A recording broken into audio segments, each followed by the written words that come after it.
Hey folks, welcome to this Lake Fork Report. It's June, and June means deep water bass fishing on Lake Fork. My favorite time of the year, some of my favorite techniques. Now, the lake is at full pull. The fishing's real good.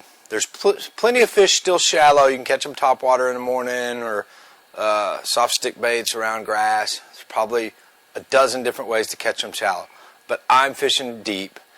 Fishing deep on Lake Fork is where I can catch numbers and quantities of fish that I can't do fishing shallow.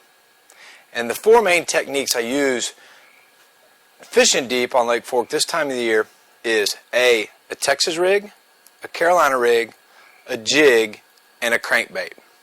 That's the four main deep water techniques on Lake Fork. A quick overview of that is a Carolina rig with a 1 ounce weight, with a 4 to 5 foot leader, with a grande bass rattlesnake. That's my primary Carolina rig technique. Chartreuse pepper or the watermelon green colors. Always on the deck, always ready to go.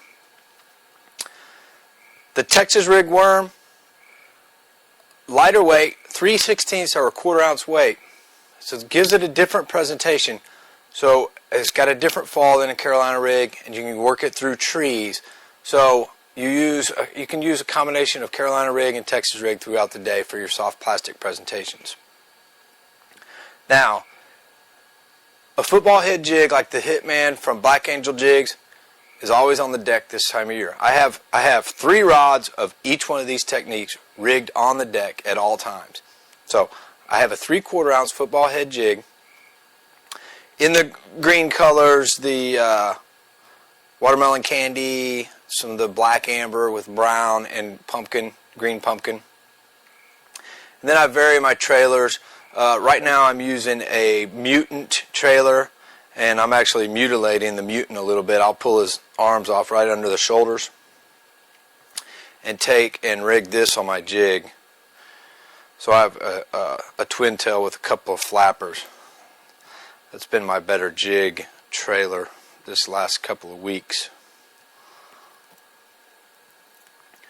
But when you're fishing deep, these 4 techniques are the main techniques. You can catch them, and also the crankbait. And you're throwing this on 12-pound monofilament, making real long casts to get it down. But these are the 4 main techniques. And what you're looking for in these deep water spots, points, humps, pond dam, road beds, you've heard it all. But just a ledge on Lake Fork, a drop.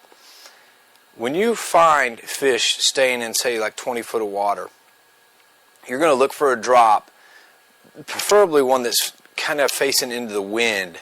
So, because the wind is going to move the bait fish, not move the bait fish, but move the plankton, the bait fish move and activate them.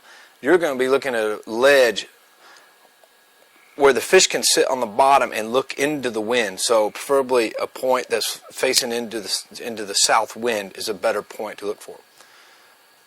But look for these drops. I mean, from 10 to 30 foot deep, any one of these breaks can hold a large quantity of fish. Spend some time with your electronics,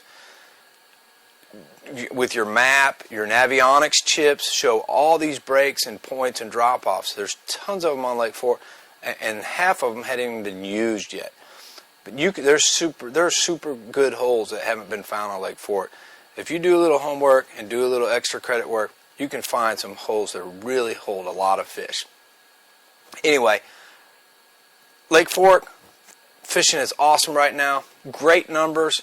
The deep water fishing is just phenomenal. You can catch them on the 4 techniques we've gone over this report. And until next report, I'm Lance Vick, and good fishing.